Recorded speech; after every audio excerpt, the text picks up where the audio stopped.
Assalamualaikum warahmatullahi wabarakatuh. Halo teman-teman, perkenalkan kami dari kelompok 2 akan mempresentasikan hasil diskusi terkait mengidentifikasi masalah. Sebelumnya, perkenalkan nama saya Desi Purwanti dengan NPM 2023 025012. Selanjutnya, saya akan menjelaskan apa itu definisi masalah. Berdasarkan dari beberapa literatur yang saya sajikan ini, yang pertama ada menurut Surya Brata pada tahun 2000 yang menjelaskan bahwa masalah merupakan suatu kesulitan yang dirasakan, konkret, dan memerlukan solusi. Menurut KBBI, masalah diartikan sebagai suatu yang harus diselesaikan atau dipecahkan, soal persoalan, permasalahan, hal yang menjadi masalah.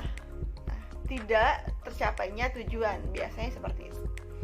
Lalu, menurut Hasnunidah pada tahun 2017 menjelaskan bahwa masalah adalah kesenjangan antara harapan yang seharusnya ada dengan kenyataan yang ada.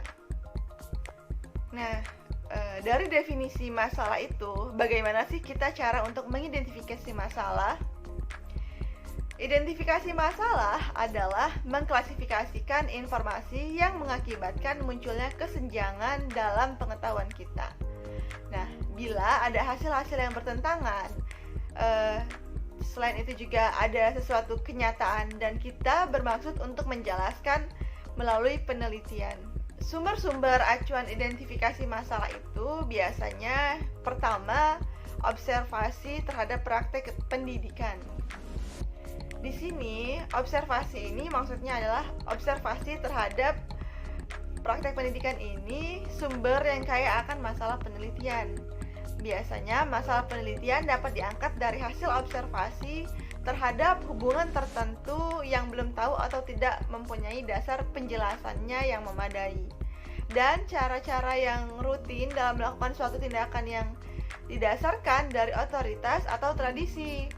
Jadi, sumber ini bisa dijadikan sebagai masalah di dalam penelitian. Selanjutnya yaitu deduksi dan teori. Teori merupakan konsep yang masih berisi tentang prinsip-prinsip umum yang penerapannya belum diketahui selama belum diuji secara empiris. Selanjutnya, kepustakaan tentang hasil penelitian.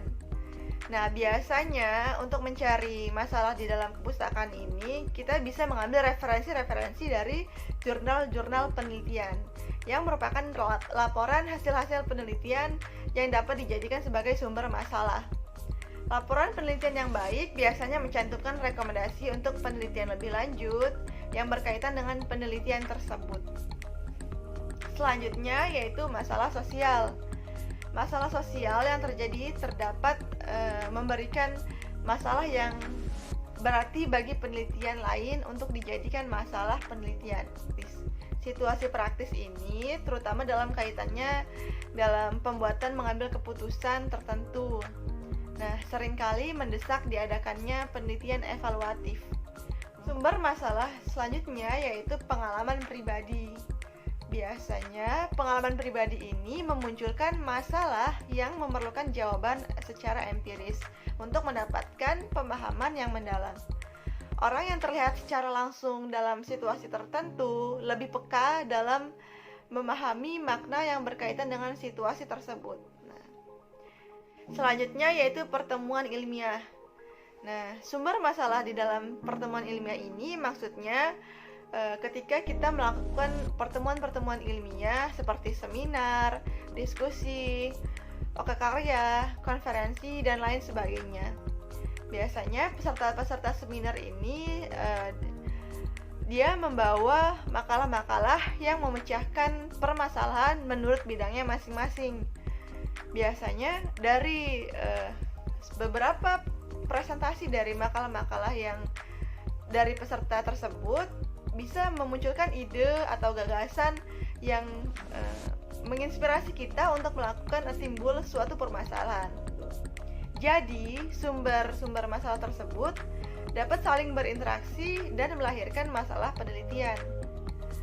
Nah, setelah masalah diidentifikasi, selanjutnya perlu dipilih dan ditentukan satu sumber saja yang akan diangkat dalam suatu penelitian. Nah, untuk memilih dan menentukan masalah yang layak untuk diteliti, perlu mempertimbangkan kriteria problematika yang baik.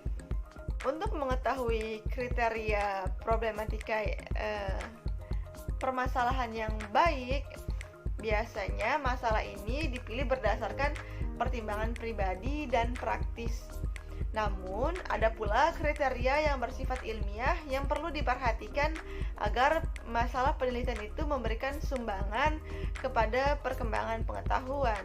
Nah, dalam memilih masalah yang akan diperoleh ini dari sumber-sumber yang sudah dipaparkan tadi, peneliti hendaknya mempertimbangkan beberapa faktor.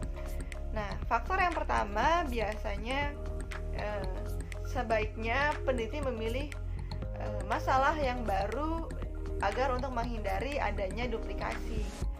Selanjutnya yaitu mempertimbangkan nilai manfaatnya bagi bidang kajian kependidikan. Suatu penelitian harus dapat memberikan sumbangan yang berarti terhadap pengembangan pengetahuan di bidang pendidikan. Nah, untuk itu diperlukan untuk menguji teori yang dapat menghasilkan kesimpulan yang dapat digeneralisasikan pada praktek lain gitu. Dan juga dapat memperluas pemahaman terhadap kenyataan kependidikan tertentu. Selain itu, dapat mengembangkan metodologi dan mengevaluasi praktek-praktek tertentu untuk suasana tertentu gitu. Selanjutnya yaitu kriterianya menarik dan menantang secara intelektual. Permasalahannya yang harus didasarkan pada minat serta rasa ingin tahu yang mendalam, sehingga peneliti melakukan penelitiannya dengan senang hati dan sungguh-sungguh. Selanjutnya yaitu alat khusus dan kondisi kerja. Maksud dari kriteria ini yaitu agar proses penelitiannya dapat berjalan dengan baik, maka peneliti harus mempertimbangkan ketersediaan peralatannya dan kondisi yang diperlukan. Selanjutnya yaitu biaya dan hasil. Maksudnya yaitu sumber biaya yang diperlukan untuk kebutuhan penelitian harus diperhatikan juga. Jika biaya terbatas, masalah yang diangkat sebaiknya tidak terlalu luas sehingga dapat mencukupi untuk penyelesaiannya. Selain itu juga hasil yang akan diperoleh dari penelitian tersebut juga harus dipertimbangkan apakah sepadan dengan biaya yang dikeluarkan. Selanjutnya yaitu bahaya yang mungkin timbul bisa dari perorangan, kelompok, maupun profesi, baik bahaya fisik maupun sosial. Nah, oleh karena itu, bila masalah yang akan diajukan kemungkinan akan membahayakan, hendaknya peneliti meninjau kembali. Kriteria yang terakhir yaitu waktu. Beberapa peneliti yang sering kesalahan peneliti yaitu kurangnya memanajemen waktu dalam penelitian. Oleh karena itu, dalam memilih permasalahan dalam penelitian, peneliti harus mempertimbangkan waktu yang tersedia agar penelitian nanti lebih efisien. Nah, mungkin itu saja yang dapat dipresentasikan. Selanjutnya akan dijelaskan oleh rekan saya. Baiklah, sebelumnya perkenalkan nama saya Yolanda Eka Putri dengan NPM 202302509. Di sini saya akan melanjutkan presentasi dari rekan saya Desi Purwanti yaitu mengenai perumusan masalah, syarat-syarat perumusan masalah, dan tujuan penelitian. Nah, setelah kita mengetahui bagaimana cara memilih kriteria masalah yang baik, maka masalah yang telah dipilih dapat dirumuskan dan dijelaskan secara jelas dan konkret. Langsung saja. Perumusan masalah berarti mendeskripsikan dengan jelas masalah yang dihadapi atau menyederhanakan masalah kompleks menjadi masalah yang dapat diteliti. Nah, dalam merumuskan masalah ini ada beberapa syarat yang perlu kita lakukan. Syarat yang pertama adalah mendapatkan informasi langsung dari tangan pertama. Maksudnya di sini adalah untuk mendapatkan ide-ide baru atau memperjelas persoalan yang dihadapi, maka kita dapat bertanya langsung kepada orang yang berkepentingan atau yang lebih mengetahui masalahnya. Contohnya, untuk persoalan pendidikan, maka kita dapat bertanya pada pejabat di Departemen Pendidikan. Syarat yang kedua adalah mempelajari semua informasi dengan membaca literatur-literatur. Nah, literatur yang dapat digunakan dalam penelitian berupa buku-buku, jurnal, majalah, atau publikasi-publikasi lainnya. Nah, dengan bantuan dari informasi literatur-literatur tersebut, peneliti dapat menganalisis hubungan faktor-faktor berdasarkan logika, hukum-hukum, dan ilmu pengetahuan yang telah dipelajarinya. Syarat yang ketiga adalah masalah harus dirumuskan dengan jelas. Maksudnya di sini berarti masalah tersebut harus disampaikan dengan singkat, padat, jelas, dan tidak menimbulkan penafsiran yang berbeda.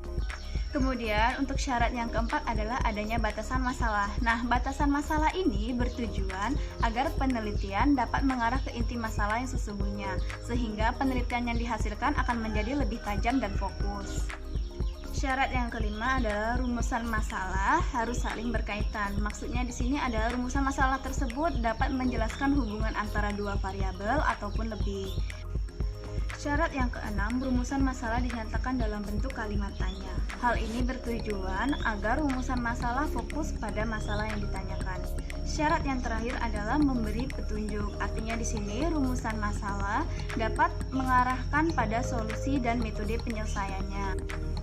Materi selanjutnya yaitu mengenai tujuan penelitian. Tujuan penelitian yang jelas memberikan landasan pada rancangan proyek penelitian, membantu pemilihan metode yang tepat, dan untuk pengelolaan proyek penelitian setelah dimulai, serta memberikan bentuk dan makna bagi laporan akhir.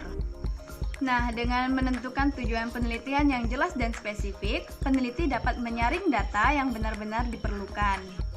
Nah, setelah kita mengetahui fungsi dari adanya tujuan penelitian, menurut Surya Brata tahun 2000, penelitian berdasarkan tujuannya dibagi menjadi 4 kategori.